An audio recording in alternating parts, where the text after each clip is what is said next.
Hi, welcome to the Cardio 360 video series brought to you by MuniMeterHealth.com. This is Dr. Jaitly. Welcome students, interns, residents, fellows, and of course cardiology colleagues in the field, and of course those who are not doctors but obviously are interested in knowing about the human heart and the congenital defects that present in the adulthood. So today I'm going to be talking to you about very specifically on this video vignette as Eisenmenger Syndrome. What is it? Well, it is seen as a cyanotic congenital heart disease, usually in an adult, after a long-standing shunt that's present. Now, it follows very simple because you have left-sided pressures which are high. Let's understand the physiology. Right-sided pressures are less. Left-sided pressures are high because the aorta needs to bring the blood to the rest of the body, so the left ventricle has to be powerful. We know that. Right ventricle only brings it to the lungs, which is a short distance, and it's a smaller circuit. We call it a pulmonary circuit. And that is therefore a weaker of the two. So right ventricle is definitely not as powerful as the left ventricle in a normal setting.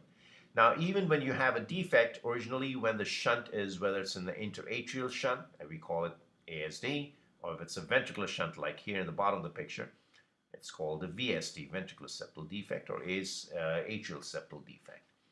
So the two shunts that are defined in these two conditions at least will be from left to right. Now, why are they left to right? Because the left-sided pressures are higher than the right-sided pressures. Okay, done. Now, having understood that, over a period of time, there will be changes that will start to occur in the pulmonary vasculature, which implies that pulmonary capillaries will increasingly become scarred. There will be arterial changes that will become initially from reversible to progressive and then later on irreversible. So as a result, the resistance to the right ventricle will increase, sending blood into the pulmonary circuit. Once the resistance starts increasing into the pulmonary circuit, the right ventricle will stall hypertrophy. Obviously, that's a physiological phenomenon. We know that. So that is the compensatory hypertrophy of the right ventricle that starts to occur. Now this becomes very powerful right ventricle over a period of time. This was the smaller brother of the two, and now is becoming the bigger brother over a period of time. As a result, the right ventricle will take over and you have less of left ventricle circulation happening. Why? Because you have increased pulmonary vasculature resistance and the right ventricle is becoming more powerful and starting to send blood. Now the shunt reverses. You see this arrow going from left to right? Now it'll be right to left. I haven't shown it here, but just imagine this arrow is now in the opposite direction, whether it's the ASD or whether it's the VSD. Now you have a bottom, like for instance, the bottom picture, you'll see the right ventricle, right to left shunt through the right ventricle from right ventricle to left ventricle. So what happens? Now we know the right ventricle contains deoxygenated blood. This deoxygenated blood is now starting to mix with the oxygenated blood, which is returning back from the lungs. So now you have the aorta pumping mixed blood. So as a result, you have cyanosis. Now, this cyanosis is because of two reasons. One, it's deoxygenated, and two, the kidneys are sensing this deoxygenated blood as it goes to produce more erythropoietin. So now you have polycythemia that starts to occur. And because of the polycythemia, there is a lot of hyperviscosity. And as a result, you have a right to left shunt, polycythemia, hyperviscosity, and obviously shortness of breath. So what are the symptoms now? The symptoms, having understood this pathophysiology, we understand there will be dyspnea, which is because of severe pulmonary hypertension, very high pressures, because the right-sided pressures, remember, have to exceed the left-sided pressures in order to reverse the shunt. So you can imagine how high the right-sided pressures are, extremely high. Now, a point to note here is the size of the defect will determine the onset of the Eisenmenger syndrome. So once the right to left shunt develops, it's the onset of Eisenmenger syndrome. But it's all dependent upon the size. If the size is small, very small, then left to right shunt can persist for several decades in life and may not be bothersome.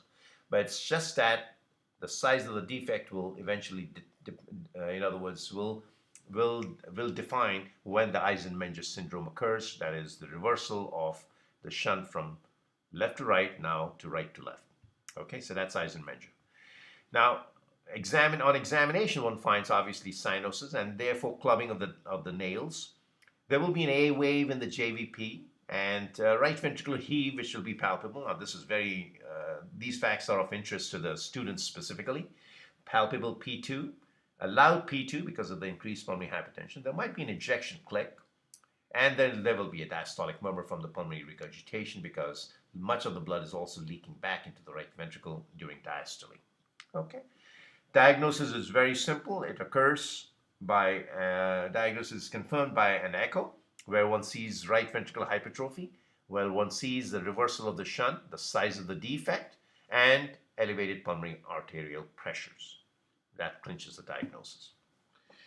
Treatment plan, I would say it's mostly limited by unclear benefits from prostacyclin, bosentan, and sildenafil. These are some vasodilators in the pulmonary vasculature. And they've shown some improvement in quality of life and reduced PA pressures, which have been documented, but nothing really showing improved survival patterns yet. So the only way you can really improve the survival on these patients is by giving them a heart-lung transplantation or a lung transplant with a repair of congenital heart disease. So echo diagnosis is right here where you see a defect, right, as I shown on the right side panel, whether it's an intraatrial defect or it's an interventricular defect.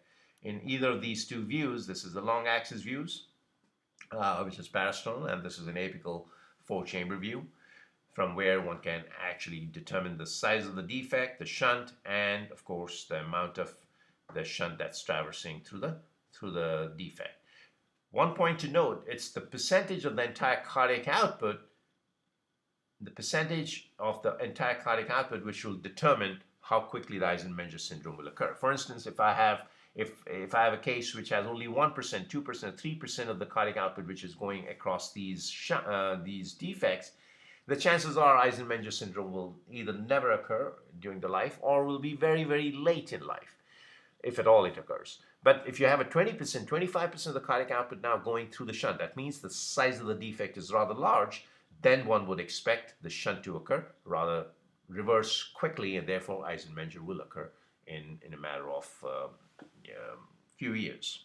Okay, having gone through the left to right shunt as we just talked about, and then reversing into the right to left as we have just talked about. So I know it's a little extensive, very intense, but the fact is that I tried to make it very simple in this video vignette, mostly for people who want to take the exams, mostly who may have come across a case last night or earlier this morning in a cardiology clinic or what have you. So this way, at least now you're in a better position to go back and talk to that case, to that person, or give them the advice and understand the pathophysiology somewhat better and discuss it with your attendings and with your professors as well. Okay, looking forward to meeting you again on MuniMeterHealth.com. Thank you for your attention and keep watching and keep sharing with your friends. I appreciate your time. Thank you.